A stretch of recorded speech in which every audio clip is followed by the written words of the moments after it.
Hello friends, welcome to food lover cooking channel. ఇవాళ నేను చేయబోతున్న రెసిపీ బిర్యానీ కా ఖట్టా. ఇది Andhra special recipe. First time నా ఛానల్ని చూస్తున్న వారైతే please subscribe to my channel. ఈ బిర్యానీ కా ఖట్టాని దాల్ చా ఇంకా కలియా అని వివిధ పేర్లతో పిలుస్తారు. ముఖ్యంగా ఆంధ్రప్రదేశ్లోని గుంటూరులో, విజయవాడలో ఇది చాలా అంటే చాలా ఫేమస్. బిర్యానీలో ఇది లేకుండా అస్సలు తినరు. ఇప్పుడు ఈ టేస్టీ రెసిపీ ఎలా చేయాలో నేను మీకు చూపించబోతున్నాను. ముందుగా కుక్కర్లో 1 కప్ శనగపప్పు తీసుకొని 2 టైమ్స్ బాగా వాష్ చేసుకొని దీన్ని మెత్తగా ఉడికించుకోవాలి. చూడండి, ఈ విధంగా ఉడికించుకొని దీన్ని మెత్తగా మిక్సీ పట్టుకోవాలి. చూడండి, ఈ విధంగా మెత్తగా పేస్ట్ లాగా చేసుకోవాలి. ఒక పెద్ద నిమ్మపండు సైజ్ అంత చింతపండు తీసుకొని దీన్ని నానబెట్టుకోవాలి. ఇప్పుడు ముందుగా కుక్కర్ తీసుకొని కుక్కర్లో 4 నుంచి 5 టేబుల్ స్పూన్స్ ఆయిల్ వేసుకోవాలి.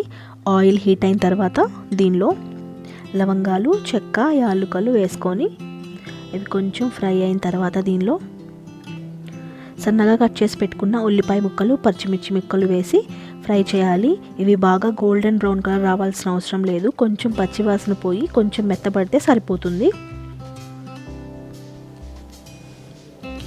ఇప్పుడు ఉల్లిపాయ ముక్కలు, పచ్చిమిర్చి ముక్కలు కొంచెం మగ్గిన తర్వాత దీనిలో సన్నగా కట్ చేసి పెట్టుకున్న వంకాయ ముక్కల్ని వేసుకోవాలి.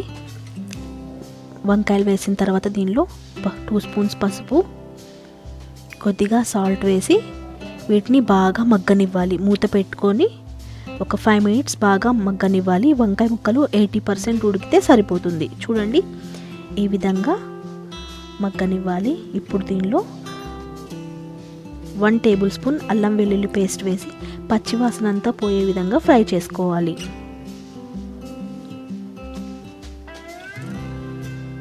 ఇప్పుడు దీనిలో 1 స్పూన్ కారం వేసుకోవాలి. కారం వేసుకొని ఫ్రై చేయాలి. సన్నగా కట్ చేసుకున్న టమాటా ముక్కల్ని వేసి కొంచెం కొత్తిమీర, పుదీనా వేసి ఫ్రై చేయాలి. ఇప్పుడు విజిల్ పెట్టి వీటిని మెత్తగా ఉడికించుకోవాలి. చూడండి, ఈ విధంగా మెత్తగా ఉడికిపోయింది. ఇప్పుడు దీనిలో మనం ముందుగా నానబెట్టి పెట్టుకున్న చింతపండు రసం ఉంది కదా, అది దీనిలో వేసుకోవాలి.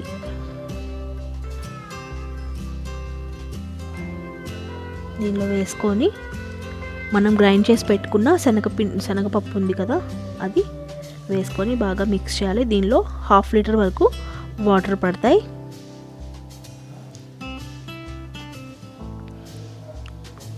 ఇప్పుడు దీనిలో పచ్చి కొబ్బరి పేస్ట్ వేయాలి.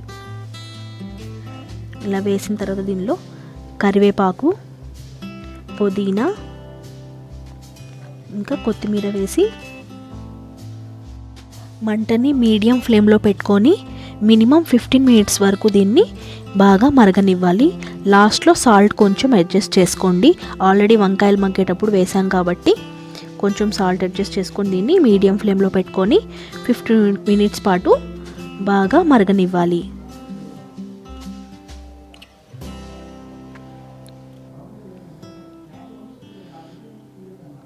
ఇలా 15 మినిట్స్ పాటు మరిగిన తర్వాత స్టవ్ ఆఫ్ చేసేసుకోవాలి.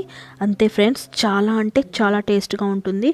ఒక్కసారి ట్రై చేశారంటే మీరు పులావ్ చేసుకున్న ప్రతిసారి ఇది వండకుండా వదిలిపెట్టరు. ఈ వీడియో కనుక మీకు నచ్చినట్లయితే లైక్ చేయండి, షేర్ చేయండి, సబ్స్క్రైబ్ చేసుకోండి. Thanks for watching.